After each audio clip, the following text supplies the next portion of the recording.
சரி, okay. அனாட்டமில deleted topic அப்படின்னு பார்க்கும்போது டிஷ்யூல மெரிஸ்டமேட்டிக் டிஷ்யூ ஆக்க திசு, இன்னொன்று பாம்னன்ட் டிஷ்யூ நிலைத்த திசு. அதுக்கப்புறம் பாம்னன்ட் டிஷ்யூல சிம்பிள் டிஷ்யூ எளிய திசு அண்ட் காம்ப்ளெக்ஸ் டிஷ்யூ. இது மட்டும் தான் டெலிட்டட் பார்ட். அதையும் ஒரு வாட்டி கோ த்ரூ பண்ணிக்கலாம். Right. A tissue is a group of cells. அது தெரிஞ்சது தான். டிஷ்யூ அப்படின்றது குரூப் ஆஃப் செல், அதாவது செல்களுடைய ஒரு தொகுப்பை தான் நம்ம என்னன்னு சொல்றோம், டிஷ்யூ அப்படின்னு சொல்றோம். ஆவிங்க காமன் ஆர்ஜின் அப்படின்னா என்ன அர்த்தம்? ஒரு பொதுவான இடத்திலிருந்து தோன்றுகிறது, அதான் அர்த்தம் common origin. And usually performing a common function. பொதுவான இடத்துல இருந்து தோன்றணும், ஒரே மாதிரியான பணியை செஞ்சா அதுக்கு பேரு டிஷ்யூ. இப்போ ஃபார் எக்ஸாம்பிள் நம்ம முன்னாடியே படிச்சிட்டோம், எபிடெர்மல் டிஷ்யூ சிஸ்டம்னு ஒன்று படித்தோம். அதில் என்னென்னலாம் வருது? எபிடமிஸ் வருது, ஸ்டொமேட்டா வருது, ட்ரைகோம், ரூட் ஏர்ஸ், இதெல்லாம் வருது. மோஸ்ட்லி அதோட வேலை என்ன? பாதுகாக்கக்கூடிய வேலையாக இருக்கும். நீ வாஸ்குலர் பண்டலுக்கு வரும்போது சைலம், ஃப்ளோயம் இதெல்லாம் பார்க்குறீங்க, அதனோட வேலை என்ன? கடத்தக்கூடிய வேலையாக இருக்கும். அப்போ இவங்க என்ன சொல்கிறாங்க, டிஷ்யூனா என்னன்னா காமனாக ஆர்ஜின் ஆகி இருக்கணும், காமனான ஒரு ஃபங்க்ஷனை செய்யணும், அதுக்கு பேர் டிஷ்யூன்னு சொல்கிறோம். A plant is made up of different type of tissue. ஒரு பிளான்ட்ல எடுத்துக்கிட்டீங்கன்னா வெவ்வேறு வகையிலான திசுக்கள்லாம் இருக்கும். Tissues are classified into two main groups. திசுவை முக்கியமா ரெண்டு தொகுதிகளாக பிரிக்கலாம். அது என்னென்ன அப்படின்னா, ஒன்று மெரிஸ்டமேட்டிக் டிஷ்யூ, இன்னொன்று பர்மனன்ட் டிஷ்யூ. அதாவது எப்படி நீங்க இதை பிரிக்காங்க அப்படின்னா, based on whether the cells being formed are capable of dividing or not. அதாவது ஒரு செல் டிவைட் ஆகக்கூடிய கெப்பாசிட்டி கொண்டிருக்கிறதா இல்லையா, ஒரு செல் பகுப்படையும் திறனை கொண்டிருக்கிறதா இல்லையா, அதன் அடிப்படையில் ரெண்டா பிரிக்கிறோம். ஒன்று ஆக்கத்திசு, கண்டினியூஸா டிவைட் ஆகிட்டே இருக்கும், தொடர்ச்சியா பகுப்படைந்து கொண்டே இருந்தா அது ஆக்கத்திசு, மெரிஸ்டமேட்டிக் டிஷ்யூ, கண்டினியூஸா டிவைட் ஆகும். அண்ட் பர்மனன்ட் டிஷ்யூன்றது டிவைட் ஆகக்கூடிய கெப்பாசிட்டியை லாஸ் ஆனது, அது டிவைட் ஆகாது. சரியா? மெரிஸ்டமேட்டிக் டிஷ்யூ எப்போ டிஃப்ரென்ஷியேட் ஆகுதோ, எப்போ வேறுபாடு அடையுதோ, அதுக்கப்புறம் அது என்னவா மாறிடும்? பர்மனன்ட் டிஷ்யூவா மாறிடும், நிலைத்த திசுவாக மாறிடும். ஓகேவா? ரைட். அப்ப எதன் அடிப்படையில் நீங்க இதை பிரிக்கிறீங்க அப்படின்னா, ஒரு செல் டிவைட் ஆகுதா ஆகலையா அதை பொறுத்து தான் மெரிஸ்டமேட்டிக்கும் பர்மனன்ட் டிஷ்யூவும் நம்ம சொல்றோம். சரிங்களா? ஃபர்ஸ்ட் மெரிஸ்டமேட்டிக் டிஷ்யூ ஆக்கத்திசு. Growth in plants is largely restricted to specialized regions of active cell division called meristem. Sir, நீங்க தாவரத்துல இப்ப எல்லா பார்ட்லயும் வளர்ச்சி இருக்குதா? growth தாவரத்துல எல்லா செல்லுமே டிவைட் ஆகும், அது நான் இல்லைன்னு சொல்லலை. தொடர்ச்சியா வேகமா பகுப்படையக்கூடிய ரீஜன்ன்றது பிளான்ட்ல ரூட்டோட டிப்பும் ஸ்டெம்மோட டிப்பும் இந்த மேபி ஆக்சிலையும் இருக்கலாம். சரிங்களா? அதுதான் சொல்றாங்க. அப்ப growth in plants is largely restricted to specialized regions of active cell division. அதாவது எல்லா ரீஜன்லையும் கிடையாது, ஒரு ஸ்பெஷல் ரீஜன்ல, ஒரு குறிப்பிட்ட பகுதியில தான் வேகமா தாவரோட வளர்ச்சி அதிகமா நடக்குது. சரியா? கம்மியா நடக்கத்தெல்லாம் சொல்லல, அதிகமா நடக்குதுன்னு சொல்றாங்க. அப்ப எந்த இடத்துல தாவரங்கள்ல growth வேகமா நடக்குதோ அந்த ரீஜனை நீங்க என்ன சொல்லலாம்? Meristematic region. அப்ப உங்களுக்கு மெரிஸ்டோஸ் அப்படின்னா டிவைடட் அப்படின்னு அர்த்தம். மெரிஸ்டோஸ்னா என்ன அர்த்தம்? டிவைடட், பகுப்படைதல் அப்படின்னு அர்த்தம். Plants of different kinds of meristem. சரியா? அப்ப தாவரத்துல அதுதான் நான் சொல்றேன், மேல ரூட் டிப்ல இருக்கு, அது எபிக்கல் மெரிஸ்டம்னு சொல்லுவோம். சரியா? அப்புறம் வேற என்ன படிச்சோம்? இன்டர் கேலரி மெரிஸ்டம், அப்புறம் லேட்ரல் மெரிஸ்டம், பக்கவாட்டுல இருந்தா லேட்ரல் மெரிஸ்டம், அதான் அங்க சொல்லுவாங்க. Right. The meristems which occur at the tips of roots and shoot. ஒரு தாவரத்தோட வேருடைய நுனிப்பகுதியிலும் தண்டோடைய நுனிப்பகுதியிலும் மெரிஸ்டம் இருந்தா அது நீங்க என்னன்னு சொல்லுவீங்கப்பா? Apical meristem. And produce primary tissue. இந்த இடத்துல ஞாபகம் வச்சுக்கணும். அப்ப மெரிஸ்டமேட்டிக் செல் உருவாக்கக்கூடிய டிஷ்யூ என்ன டிஷ்யூ தான்? பிரைமரி டிஷ்யூ மட்டும்தான். செகண்டரி டிஷ்யூ எப்போ ஃபார்ம் ஆகும்? கேம்பியத்திலிருந்து வருது பாருங்க, அப்பதான் செகண்டரி டிஷ்யூஸ் ஃபார்ம் ஆகும். பிரைமரி டிஷ்யூவை ஃபார்ம் பண்றது மெரிஸ்டமேட்டிக்ஸ் தான். ஓகேவா? நீங்க பாருங்க, ஜஸ்ட் இது எபிக்கல் மெரிஸ்டத்துக்கான ஒரு படம். இது ரூட். ஓகே, இட் மீன்ஸ் இதான் ரூட். ரூட்ல ரூட்டோடைய டிப் பொசிஷன்ல யார் இருக்கா? ரூட் எபிக்கல் மெரிஸ்டம், வேர் நுனி ஆக்கு திசு அப்படின்னு சொல்றோம். சரிங்களா? அப்ப இதோட வேலை என்ன? தொடர்ச்சியா டிவைட் ஆகி நிறைய செல்ல உற்பத்தி பண்ணிக்கிட்டே இருக்கும். அதான் அவரோட வேலை. ரைட். அண்ட் இங்க இது என்ன சொல்றாங்க, இனிஷியல்ஸ் ஆஃப் ரூட் கேப். எப்பவுமே மோஸ்ட் ஆஃப் த பிளான்ட்ல, அதுவும் டெரஸ்ட்ரியல் பிளான்ட்ஸ்ல, லேண்ட்ல வாழக்கூடிய பிளான்ட்ல ரூட்டோட டிப் இருக்கு இல்லையா, ரூட்டோட டிப்பை பாதுகாக்கிறதுக்காக ஒரு லேயர் இருக்கும். அதுக்கு பேர் தான் ரூட் கேப், வேர் மூடி அப்படின்னு தமிழ்ல சொல்லுவோம். சரிங்களா? இது எதுனா வேர் மூடி உருவாகக்கூடிய பகுதி. இங்கிருந்து ஆரம்பிச்சு இது வரைக்கும் இருக்கிறது ரூட் கேப் தான்பா சொல்லுவோம். என்ன ரோல்? ரூட் கேப் ஏன் இருக்கணும்? வேர் மூடி யார் இருக்கணும்? அப்ப ஜஸ்ட் உங்களுக்கு பெனிட்ரேட் ஆயிட்டு போயிட்டே இருக்கும்போது இந்த மொன்ன டேமேஜ் ஆகல, அதை பாதுகாக்கிறது தான் யாரோட வேலை? ரூட் கேப்போட வேலை. சரிங்களா? ரைட். அடுத்தது இங்கிருந்து இது வரைக்கும் initials of central cylinder and cortex. இந்த ரீஜன் ராஜா, இந்த ரீஜன் எது உருவாகுது அப்படின்னா கார்டெக்ஸ் ரீஜனும் பிளஸ் சென்ட்ரல் சிலிண்டர். யார் வரா? இங்க யார் தான் இருப்பா? சென்ட்ரல் சிலிண்டர், உருளையோட மைய பகுதியில ரூட்ல யார் இருப்பா? வெசல்ஸ், வாஸ்குலர் பண்டல் தான் இருப்பாங்க, வேற ஒண்ணும் கிடையாது. சரிங்களா? சென்ட்ரல் சிலிண்டர்ல யார் இருப்பா?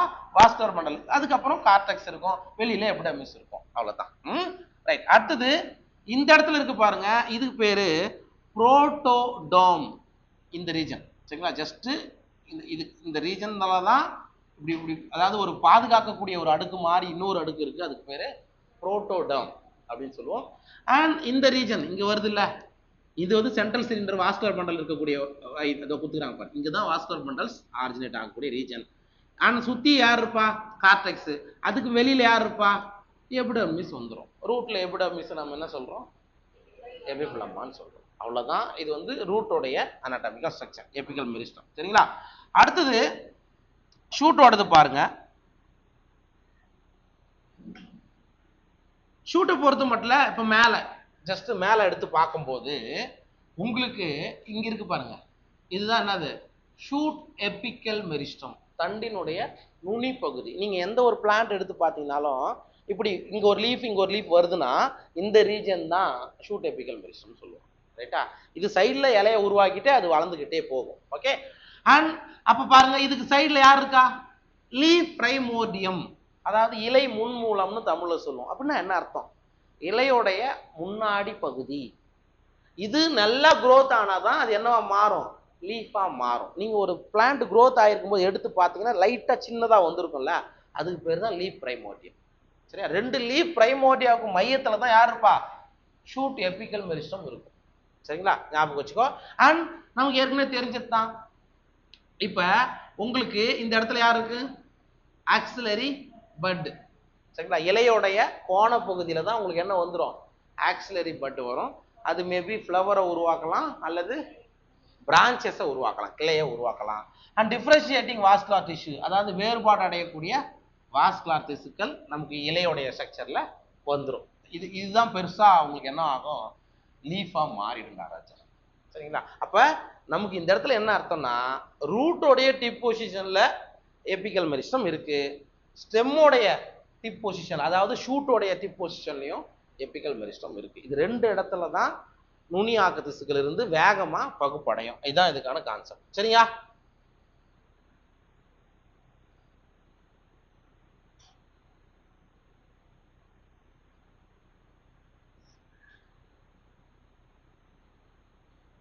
Right, next, root apical meristem occupies the tip of your root, while the shoot apical meristem occupies the distant most region of the stem axis. இதுதான் வித்தியாசம். மோஸ்ட்லி ரூட்ல இருக்கக்கூடிய எபிக்கல் மெரிஸ்டம் ரூட்டோடைய டிப்ல மட்டும்தான் இருக்கும், வேற எங்கேயும் வாய்ப்பு இல்லை. ஆனா ஷூட் எபிக்கல் மெரிஸ்டம் அப்படி கிடையாது, distant most region of the stem axis. அப்ப நீங்க ஃபார் எக்ஸாம்பிள் இப்ப ஒரு ஸ்டெம்ல உங்களுக்கு பிரான்ச்சஸ் வருதுன்னு வச்சுக்கோ, அந்த பிரான்ச்சஸ்க்கு நுனியிலையும் எபிக்கல் மெரிஸ்டம் இருக்குமா இல்லையா? அதுதான் இங்க வேறுபடும். ஆனா வேறு அப்படி கிடையாது. டேப் ரூட் ஃபார்ம் ஆயிட்டு உள்ள போகுதுன்னா கண்டிப்பா அதனோட டிப்ல தான் யார் இருப்பா? எபிக்கல் மெரிஸ்டம் இருந்து ஆகணும், வேற வழி இல்லை. சரிங்களா? During the formation of leaves and elongation of stem, some cells left behind from the shoot apical meristem constitute the axillary bud. அப்படின்னா என்ன சொல்றாங்க அப்படின்னா, இங்க பாருங்க, ஷூட்ல இந்த இந்த எபிக்கல் மெரிஸ்டம் growth ஆயிட்டு இருக்கும் போதே சில செல் லெஃப்ட் பிகைண்ட், கொஞ்சம் கீழே லெஃப்ட் ஆயிடுது. ஏதாவது இந்த ரெண்டு பக்கத்துல இருக்குதுல்ல, இதைத்தான் நீங்க என்னன்னு சொல்றீங்க? ஆக்சிலரி பட் அப்படின்னு சொல்றோம். அதைத்தான் ஆக்சிலரி பட், அதாவது கோண மொட்டு தமிழ்ல சொல்றோம். Such buds are present in the axilla of leaves and are capable of forming branch or flower. அப்ப அந்த ஆக்சிலரி பட்டோட வேலை, அது பேர் தமிழ் என்ன சொன்னீங்க? கோண மொட்டோடைய வேலை என்னன்னா, ஒன்னு கிளைய உருவாக்கலாம், இல்லைன்னா ஃப்ளவரை உருவாக்கலாம். சரிங்களா? Right. The meristem which occurs between mature tissue is known as intercalary meristem. Sir mature tissues இருக்குது ஏற்கனவே, அதுக்கு நடுவுல மெரிஸ்டம் இருந்தா அதுக்கு பேரு இன்டர்கேலரி மெரிஸ்டம், இடையாக்கு திசு அப்படின்னு சொல்றோம். They occur in grasses and regenerate parts removed by the grassing herbivores. இது கூட ஒரு வாட்டி நீட்ல கேட்டிருந்தாங்க. எப்படின்னா, ஆடு புல்ல மேய்ஞ்சிட்டே போகுது, சரியா? மேய்ஞ்சிட்டே போகும்போது மறுபடியும் புல் வளருது. அதுக்கு காரணம் யாருன்னா இன்டர்கேலரி மெரிஸ்டம். நான் இப்ப என்ன சொன்னேன்? மெச்சூர் டிஷ்யூக்கு நடுவுல, மேலே மெச்சூர் டிஷ்யூ இருந்திருக்கும், கீழே மெச்சூர் டிஷ்யூஸ் இருக்கு, நடுவுல யார் இருக்குப்பா? Intercalary meristem. அப்ப இதை மட்டும் சாப்பிட்டு போன உடனே இது என்ன ஆகும்? மறுபடியும் டிவைட் ஆக ஆரம்பிச்சிடும். இது ஒரு வாட்டி நீட் கொஸ்டின் பார்த்துக்கோ. Both apical meristem and intercalary meristem are primary meristem. ரொம்ப ரொம்ப முக்கியம். ஸோ எபிக்கல் மெரிஸ்டம் நுனியாக்கு திசுவும் இடையாக்கு திசுவும் பிரைமரி மெரிஸ்டம் முதன்மை ஆக்கு திசுல வரக்கூடியது. But because they appear early in life of plant, ஒரு பிளான்ட் growth ஆகும் போதே இந்த ரெண்டு மெரிஸ்டமும் இருக்கும். சரிங்களா? And contribute to the formation of the primary plant body. முதல் நிலை தாவர உடலத்தை தோற்றுவிப்பது யார் யாரு? நுனியாக்கு திசுவும் இடையாக்க திசுவும். அப்ப லேட்டரல் மெரிஸ்டம் டைகாட்ல வரும், ஆனா அது பிரைமரி பாடியை உருவாக்குமா? உருவாக்காது. இதுதான் வித்தியாசம். சரிங்களா? அதுதான் அடுத்த பாயிண்ட படிப்போம் பாரு.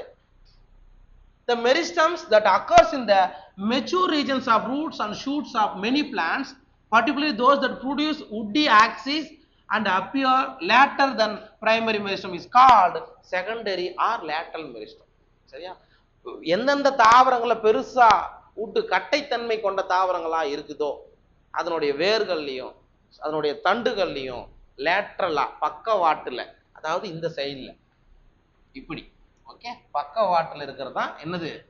Secondary R lateral meristem. So apical meristem நுனியில் இருக்கும், இன்டர்கேலரி நடுவில் இருக்கும், ஆனா லேட்ரல் ரெண்டு சைடுல இருக்கும். அப்ப இந்த லேட்ரல்ன்றது வித் இன்க்ரீஸ் ஆனதுக்கு தான் அது யூஸ் ஆகும். இட் மீன்ஸ் அது செகண்டரி growthக்கு தான் யூஸ் ஆகும், இரண்டாம் நிலை வளர்ச்சிக்கு தான் அது யூஸ் ஆகும்னு சொல்றாங்க. They are cylindrical meristem, fascicular vascular cambium and intervascular vascular cambium and car cambium are examples of lateral meristem. இது ஒரு வாட்டி நீட் क्वेश्चन பா. அப்படின்னா என்னன்றது நான் சொல்றேன். வாஸ்குலர் கேம்பியத்துல டிஃப்ரெண்ட் டைப்ஸ்லாம் இருக்குது, அது என்னன்னு பார்க்கலாம்.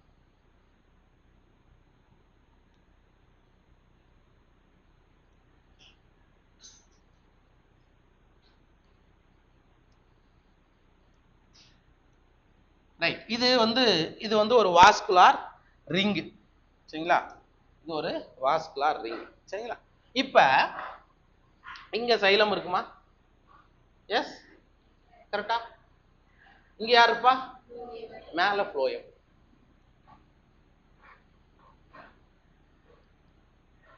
ஓகேவா? சைலம் ஃப்ளோயம் இருக்கும். இப்ப சைலத்துக்கும் ஃப்ளோயத்துக்கும் நடுவுல யார் இருப்பா? கேம்பியம் இருக்கும். சரியா? அந்த கேம்பியம் பேர் என்ன தெரியுமா? பாசிகுலார் கேம்பியம், கற்றை கேம்பியம். தமிழ்ல கற்றை கேம்பியம். புரிஞ்சுக்குங்க. ஒரே வித்தின் ஒன் வாஸ்குலர் பண்டில், ஒரு வாஸ்குலர் கற்றையில சைலத்துக்கும் ஃப்ளோயத்துக்கும் நடுவில் இருக்கக்கூடிய கேம்பியத்துக்கு பேரு பாசிகுலார், கற்றை கேம்பியம் தமிழ்ல. சரிங்களா? ரைட். சார் இன்டர்பாசிகுலார் கேம்பியம்னா என்ன? இது இன்னொரு வாஸ்குலர் பண்டல். புரியுதா? இந்த ரெண்டு வாஸ்குலர் பண்டலுக்கு நடுவுல இங்க இருக்குல்ல, இந்த ரெண்டு வாஸ்குலர் பண்டலையும் இங்க ஜாயின் பண்ணுது இல்ல, இது என்னது? இன்டர்னா இடை அப்படின்னு அர்த்தம். ரெண்டு கற்றை கேம்பியங்களுக்கு நடுவில் இருக்கிறது கற்றை இடை கேம்பியம்னு சொல்லுவோம். சரிங்களா? சார் இந்த இன்டர் பாசிகுலார் கேம்பியமும் பாசிகுலார் கேம்பியமும் ரெண்டும் சேர்ந்தா அது என்னது? Vascular cambium. புரியுதுங்களா? கற்றை கேம்பியம் ஒரு வாஸ்குலர் பண்டல்ல சைலத்துக்கு புளோயத்துக்கு நடுவில் இருக்குது கற்றை கேம்பியம். கற்றை இடை கேம்பியம்னா 2 வாஸ்குலர் பண்டலுக்கு நடுவில் வர்றது. இது ரெண்டும் சேர்ந்தா ஒரு ரிங் மாதிரி ஃபார்ம் பண்ணுது, அதுக்கு பேரு வாஸ்குலர் கேம்பியம். இது எப்ப சார் ஃபார்ம் ஆகும்? இந்த மாதிரி when secondary growth will start, எப்ப இரண்டாம் நிலை வளர்ச்சி நடக்க போகுதோ அப்பதான் இந்த மாதிரி இந்த கற்றை இடை கேம்பியம் சொல்றோம்ல, இன்டர்ஃபேசிகுலர் கேம்பியம் அப்பதான் உருவாகும். ஆனா இது எப்பவுமே இருக்கும். கரெக்டா? சைலத்துக்கும் புளோயத்துக்கும் நடுவுல கேம்பியம் எப்பவுமே இருக்கும். எப்ப செகண்டரி growth நடக்க போகுதோ அப்பதான் இன்டர்ஃபேசிகுலர் கேம்பியம் சேர்ந்து வாஸ்குலர் கேம்பியத்தை ஃபார்ம் பண்ணும். இப்ப நம்ம எதுக்கு இது எக்ஸாம்பிளா பாக்குறோம்னா, இது ரெண்டும் பேசிகுலர் கேம்பியம் இன்டர்ஃபேசிகுலர் கேம்பியம் இது ரெண்டும் லேட்ரல் மெரிஸ்டத்துக்கான எடுத்துக்காட்டு, பக்க ஆக்கத்திசுக்கான எடுத்துக்காட்டு. இன்னொன்னு விட்டுருக்கோம், என்னது? இந்த கார் கேம்பியம் என்னது? என்ன? பெல்லம், பெல்லோஜன், பெல்லோடம் படிச்சிருக்கீங்களா? பட்டை மரத்தோட பார்க் பகுதியை உருவாக்குறது தான் யாரோட வேலை? கார் கேம்பியத்தோட வேலை. சரி, அது எப்போ உருவாகும்? செகண்டரி growth நடந்தா தான், ஒரு பிளான்ட் பெருசா வளர்ச்சி அடைந்தா தான் பார்க்கும் உருவாகும். அப்ப லேட்ரல் மெரிஸ்டம் எதுக்காக ரெஸ்பான்சிபிள் அப்படின்னா இந்த மூணுமே நமக்கு ஆகும், பேசிகுலர், இன்டர்பேசிகுலர் அண்ட் கார் கேம்பியம். ஓகேவா? புரிஞ்சிச்சா? ரைட். அடுத்தது, these are responsible for producing secondary tissue. இது இரண்டாம் நிலை திசுக்களை உருவாக்குறதுக்கு காரணமாக அமைகிறது அப்படின்னு அர்த்தம். Next, following divisions of cells in both primary as well as secondary meristem, the newly formed cells become structurally and functionally specialized and lost the ability to divide. Such cells are termed as permanent or mature cells. அதாவது என்ன சொல்றாங்க, இந்த meristematic செல்லாம் ஸ்ட்ரக்சரலாவும் ஃபங்க்ஷனலாவும் என்ன ஆகுது, உங்களுக்கு ஸ்பெஷலைஸா மாறுது. கொஞ்சம் ஒரு சிறப்பான பணியை மேற்கொள்வதற்காக அது என்ன ஆகுது, மாறுது. மாறும்போது என்ன ஆகுது, அது டிவைட் ஆகக்கூடிய கெப்பாசிட்டி அது இழந்து விடுகிறது. சரி, அப்படி இழந்து அது என்னவா மாறுதான், பெர்மனன்ட் ஆர் மெச்சூர் செல்லா மாறுது. அப்ப பெர்மனன்ட் மெச்சூர்ன்றது மோஸ்ட்லி அதுக்கப்புறம் டிவைட் ஆகாது. ஆனா டி டிஃபரன்சியேஷன் பின்னாடி படிப்போம் டிஷ்யூ கல்ச்சர்ல, டி டிஃபரன்சியேஷன், ரீ டிஃபரன்சியேஷன், அப்போ சேஞ்சஸ் இருக்கும். சரிங்களா? பொதுவா பெர்மனன்ட் டிஷ்யூ டிவைட் ஆகாது இந்த மாதிரியான சமயங்கள்ல மட்டும். சரிங்களா? Right. During the formation of the primary plant body, specific region of the apical meristem produce dermal tissue, ground tissue and vascular tissue. அப்படின்னா இங்க என்ன சொல்றாங்க, ஒரு பிரைமரி பிளான்ட் பாடி, தாவரத்தோடைய முதல் நிலை உடலம்னா என்ன, இப்பதான் வளர்ந்து வர்ற plant. Okay. Specific region of the apical meristem, அதாவது நுனியாக்க திசுல ஒரு குறிப்பிட்ட பகுதியில எதை உருவாக்கும், டெர்மல் டிஷ்யூ. இட் மீன்ஸ் டெர்மல்னா எதை குறிக்கும், எபிடர்மிஸ், புறத்தோல்ல. பிரைமரி பிளான்ட் பாடி நீங்க எடுக்கிறீங்க, மேல எபிடர்மிஸ் இருக்கா? கண்டிப்பா இருக்கும். ரைட்டா? கிரவுண்ட் டிஷ்யூ இருக்குமா? சரியா? கிரவுண்ட் டிஷ்யூ இருக்குமா? இருக்கும். வாஸ்குலர் டிஷ்யூ இருக்குமா? இருக்கும். சரிங்களா? இதெல்லாம் எங்கவே ஃபார்ம் ஆயிடுமா, பிரைமரி பிளான்ட் பாடியிலே இது மூணும் ஃபார்ம் ஆகிடும் அப்படின்றது அர்த்தம். சரிங்களா?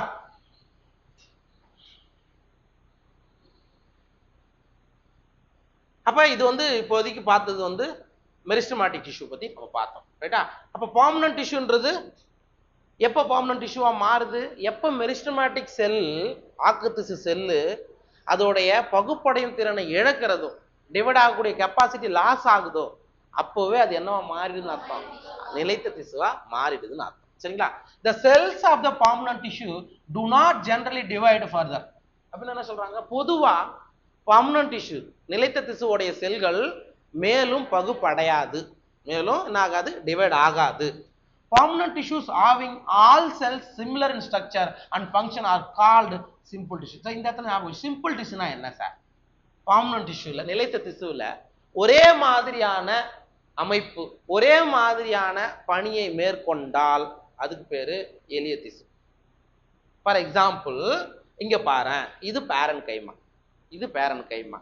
பார்க்கிறதுக்கு எல்லா செல்லும் ஒரே மாதிரி இருக்கா? லீப் உங்களுக்கு இன்டர்செல்லார் ஸ்பேசஸ் இருக்கா? செல் இடைவெளிகள் இருக்கா? பேரன் கைமாவோட வேலை என்னவா இருக்கும்? மோஸ்ட்லி ஸ்டோரேஜ் பண்ணும். மேபி குளோரோபிளாஸ்ட் இருந்தா ஒளி சேர்க்கை செய்யும், போட்டோசிந்தசிஸ் செய்யும். அப்ப என்னன்னா ஸ்ட்ரக்சர் சிமிலா இருக்கணும், ஃபங்க்ஷனும் ஒரே மாதிரியா இருந்தா அதுக்கு பேரு எளிய திசு, சிம்பிள் டிஷ்யூ. புரியுதா? Right. Permanent tissues having many different types of cells. Sir permanent tissue தான், நிலைத்த திசு தான். ஆனா வெவ்வேறு வகையிலான செல்கள் இருக்கணும். ஃபார் எக்ஸாம்பிள் சைலம் எடுத்துக்கோ, ஃப்ளோயம் எடுத்துக்கோ. சைலம் என்ன வேலையை செய்யுது? வாட்டரை கண்டக்ட் பண்ணுது. ஆனா சைலத்தில் இருக்கக்கூடிய செல்கள் என்னென்ன? சைலம் ஃபைபர், சைலம் நார்கள், சைலம் பேரன்கைமா, ட்ரைக்கீடுகள், வெசல்கள், இதானே? அப்ப டிஃப்ரெண்ட் டைப் ஆஃப் செல், ஆனா ஃபங்க்ஷன் என்ன? Conduction of water and minerals தானே. அப்ப சிம்பிள் டிஷ்யூனா, திருப்பி சொல்றேன், எளிய திசுனா ஸ்ட்ரக்சரும் ஃபங்க்ஷனும் ஒரே மாதிரியா இருக்கணும். அமைப்பு மற்ற பணிகள் ஒரே மாதிரியா இருந்தா அதுக்கு பேரு சிம்பிள் டிஷ்யூ, எளிய திசு. இதுவே காம்ப்ளெக்ஸ் டிஷ்யூ அப்படின்னா உங்களுக்கு ஃபங்க்ஷன் சேம், ஆனா டிஃப்ரெண்ட் டைப் ஆஃப் செல் இருக்கும். வெவ்வேறு வகையான செல் இருந்தா அதுக்கு பேரு காம்ப்ளெக்ஸ் டிஷ்யூ. ஓகேவா? புரிஞ்சிச்சா? ரைட்.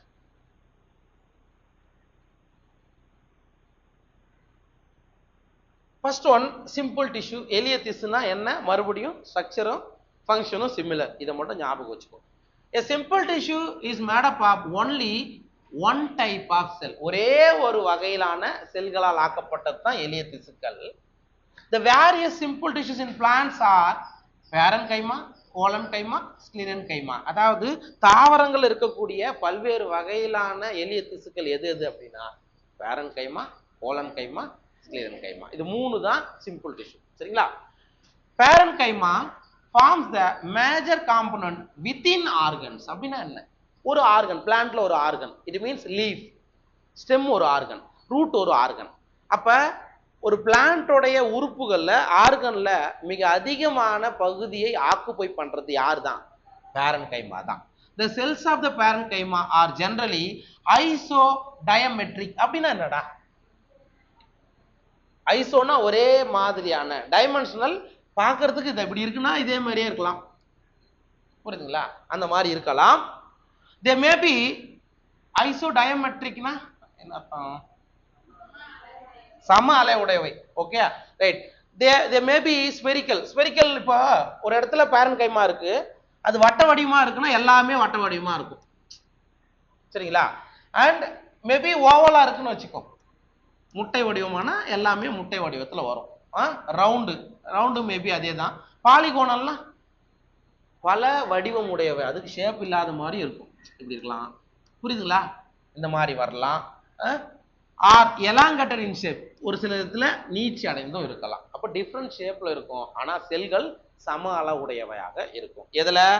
பேரன்கைமா. சரிங்களா? Their walls are thin and made up of cellulose. அப்படின்னா என்ன அர்த்தம்? பேரன்கைமாவுடைய செல் சுவர்ல செல்லுலோஸ் அப்படின்ற வேதிப்பொருள் இருக்கு. They may either be closely packed or have small intercellular space. அப்படின்னா என்ன சொல்றாங்க? உங்களுக்கு பேரன்கைமா செல்கள் மேபி கிட்ட கிட்ட நெருக்கமா அமைஞ்சிருக்கலாம், அல்லது செல் இடைவெளிகள் அதுல இருக்கலாம் அப்படின்றாங்க. The parenchyma performs various functions like photosynthesis, storage and secretion. இப்போதான் நான் சொன்னேன், photosynthesisனா குளோரன்கைமா, வேற ஒன்றும் கிடையாது. இப்போ பேரன்கைமால குளோரோபிளாஸ்ட் இருக்கும், அது போட்டோசிந்தசிஸ் செய்யும். அண்ட் ஸ்டோரேஜ் பெரும்பாலான ரூட்ல, சரிங்களா, ஸ்டோரேஜ் வந்து பேரன்கைமா செல்கள் தான் இருக்கும். அண்ட் செக்ரீஷன் சுரக்கக்கூடிய பணி, சரியா, அதுக்கும் யார் தான் தேவை? பேரன்கைமா செல்கள் தான் தேவை. சரிங்களா? ஜஸ்ட் இந்த படத்தை மட்டும் பாரு, இதான் பேரன்கைமா. ஸோ மோஸ்ட்லி இது வந்து பாலிகோனல் ஷேப், வந்து வெவ்வேறு வடிவத்தில், ஒன்று இப்படி பெருசாக இருக்குது, ஒன்று சின்னதாக இருக்குது. அண்ட் இங்கே யார் இருக்கா? செல் இடைவெளிகள் இருக்கும். சரிங்களா? இதுதான் பேரன்கைமா.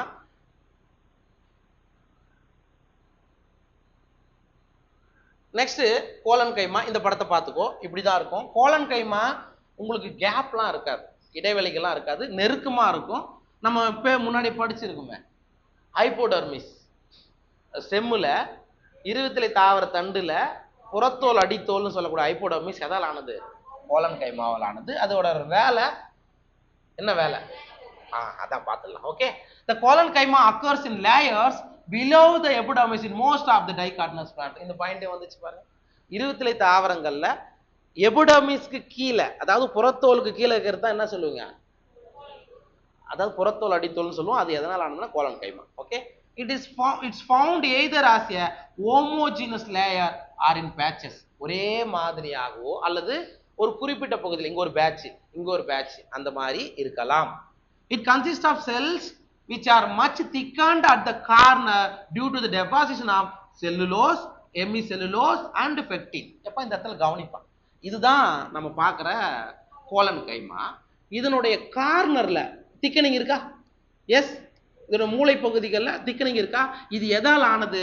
அதுல என்னென்னலாம் இருக்கும் அப்படின்னா செல்லுலோஸ், ஹெமிசெல்லுலோஸ் அண்ட் பெக்டின். அது இருக்கிறதுனால தான் இதோட மூளை பகுதிகள்லாம் உங்களுக்கு இந்த மாதிரி இருக்குன்னு சொல்றாங்க. ஓகே, கோலன் கைமாட்ட செல்ஸ் மேபி ஓவல், இதுவும் அதே மாதிரி தான். முட்டை வடிவத்தில் இருக்கலாம், ஸ்பெரிக்கல் ரவுண்டா இருக்கலாம், அல்லது பலகோண வடிவத்தில் இருக்கலாம். And often contain chloroplast. ஒரு சில சமயங்கள்ல இது எதையும் கொண்டிருக்கலாம், குளோரோபிளாஸ்ட் பசுங்கணிகத்தையும் கொண்டிருக்கலாம் அப்படின்றாங்க. These cells assimilate food when they contain chloroplast. Sir, இந்த கோலன் கைமாவில் குளோரோபிளாஸ்ட் இருந்தா, பசுங்கணிகம் இருந்தா அது என்ன பண்ணிக்குமா, அதுக்கு தேவையான ஃபுட்டை அதுவே ப்ரிப்பேர் பண்ணிக்கும் அப்படின்றாங்க. And intercellular spaces are absent. இதான வித்தியாசம். பேரன் கைமாவில் இன்டர்செல்லுலார் ஸ்பேசஸ் இருக்கும், கோலன் கைமாவில் இருக்காது. சரிங்களா?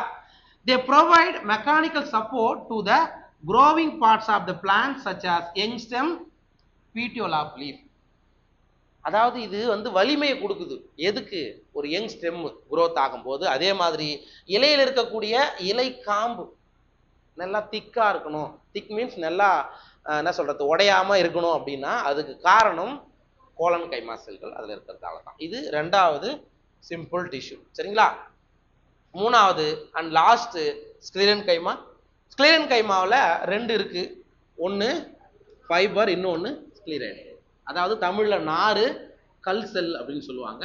இந்த ஃபைபர்ல முக்கியமானது நீங்க என்ன கவனிக்கணும் அப்படின்னா, இதோட ரெண்டு முனையும் டேப்பரிங் எண்டுன்னு சொல்லுவாங்க. இது ரெண்டு முனையும் கூர்மையாக இருக்கும். சரிங்களா? அண்ட் ஸ்க்ளீரைடில் பொறுத்த மட்டும் நிறைய இடத்துல குழிகள் இருக்கும் அண்ட் உள்ள ஒரு வெற்றிடம் இருக்கும், அதுக்கு பேரு லூமன்னு சொல்லுவாங்க. மோஸ்ட்லி இந்த ஸ்க்ளீரைடுகள் ஃபைபர் டெட் செல்லாக தான் இருக்கும். சரிங்களா?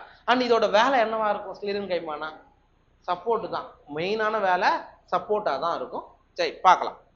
ஸ்க்ளீரன் கைமா கன்சிஸ்ட் ஆஃப் லாங் நேரோ cells with thick and lignified cell walls having few or numerous pit. அதாவது ஸ்க்ளீரன் கைமாவில் இருக்கிறது கொஞ்சம் நீளமா இருக்கலாம் அண்ட் நேரோவா இருக்கலாம், thick and lignified cell walls. அப்போ இதோடைய செல் வால்ல யார் இருக்கும்? லிக்னின் இருக்கும். லிக்னின்ன்றது ஒரு கெமிக்கல் காம்பவுண்ட், ஸ்ட்ரென்த்தை கொடுக்கக்கூடியது. சரிங்களா? அதுல அந்தந்த இடத்துல கொஞ்சம் கொஞ்சம் பிட் இருக்கா, குழிகள் இருக்காமா? இருக்கு. சரிங்களா? தே ஆர் யூசுவலி டெட், ஞாபகம் வச்சுக்கோ, அண்ட் வித்தவுட் புரோட்டோபிளாஸ்ட். ஸ்க்ளீரன் கைமா ஒரு டெட், இறந்தது, வித்தவுட் புரோட்டோபிளாஸ்ட். அதுல நியூக்ளியஸ் இருக்காது. புரோட்டோபிளாசம் என்ன? நியூக்ளியஸ் சைட்டோபிளாசம் சேர்ந்தது தான் புரோட்டோபிளாசம். இது ரெண்டும் இல்லைன்னா அது டெட்டு தான், அது இறந்து போனது. அப்போ ஸ்க்ளீரன் கைமான்றது இறந்து போனது அப்படின்னு ஞாபகம் வச்சுக்கோ. அந்த basis of variation in form, structure, origin and development. Sclerenchyma maybe two types, ஒன்று ஃபைபர், இன்னொன்று ஸ்க்ளீரைட். அது எப்படி உருவாகுது, சரிங்களா, எப்படி டெவலப் ஆகுது அதை பொறுத்து ரெண்டா பிரிக்கிறாங்க ஸ்க்ளீரன் கைமாவை. ஒன்று இந்த ஃபைபர், இன்னொன்று ஸ்க்ளீரைட். The fibers are thick walled. Fibre தடிமனான சுவரை கொண்டவை அப்படின்னு அர்த்தம். அண்ட் elongated, நீட்சி விட்டுறது. Pointed cells generally occurring in groups in various parts of plant. இந்த ஃபைபர் பொதுவா தாவரத்தோட பல்வேறு பகுதிகளில் ஒரு குரூப்பா இருக்கும். இப்போ யூஸ்வலாக என்ன சொல்லுவாங்க அப்படின்னா, அந்த புளிய மரத்துல கிளை உடையும் போது பார்த்தீங்கன்னா நார் நீட்டா வரும், அதில் மட்டும் அதெல்லாம் தாங்காது. சரியா? இழுத்தீங்கன்னா ரொம்ப நார் வரும். அதெல்லாம் என்னன்னா ஃபைபர்ஸ் தான் சொல்லுவாங்க. சரிங்களா? ரைட். அதுக்கப்புறம் ஸ்க்ளீரைடு.